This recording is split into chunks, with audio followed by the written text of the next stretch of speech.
Subscribe करें pro music channel को और बेल आइकन को दबाना ना भूलें ताकि आप देख पाएंगे लेटेस्ट वीडियो सबसे पहले। कंचन राज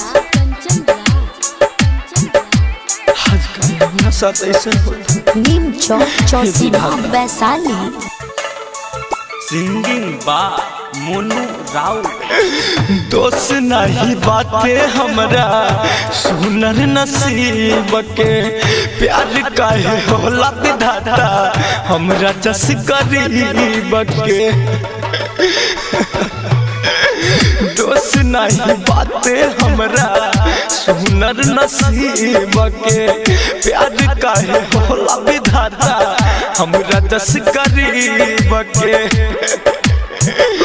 कि झूठो लिखल ही करी प्यार के करत कदर में झूठो लिखल ही करी प्यार के करत कदर में टूटल दिलबा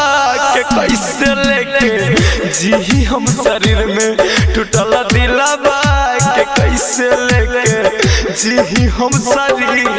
में। Music director Kanchan Raj Recording by Suman Studio.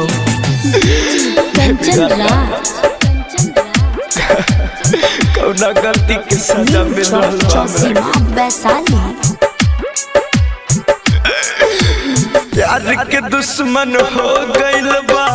सारा जमाना तू ही बता कैसे जी सारा दीवाना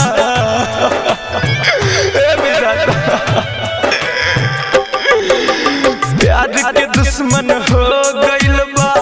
सारा जमाना तू ही बता कैसे जी सारा दीवाना ओ बेवफा का नाम नहीं लिखी लकीर में ओ बेवफा का नाम नहीं लिखी लकीर में मोटल दिलबा के कैसे लेके जी हम शरीर में टूटल दिलबा के कैसे लेके जी हम शरीर में। Recording by Suman Studio. सुना है प्यार करने वाले अजीब होते हैं खुशी के बदले गम नसीब होते हैं मोहब्बत न करना मेरे यार कंचन राज क्योंकि मोहब्बत करने वाले बड़े बदनसीब होते हैं। नीम चौसी वैशाली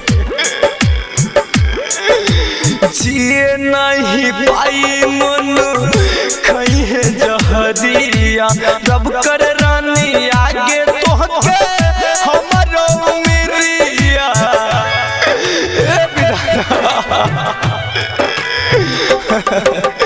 जिए नहीं पाई सचिन खई है जहरिया रब कर रानी आगे तोहके हमरो उमरिया कितने दुआ हम कर ले रखे अपना नजर में इतने दुआ हम कर ले रखे अपना नजर में टूटल दिलबा के कैसे लेके जी हम शरीर में टूटल दिलबा के कैसे लेके जी हम शरीर में। Present by Pro Music.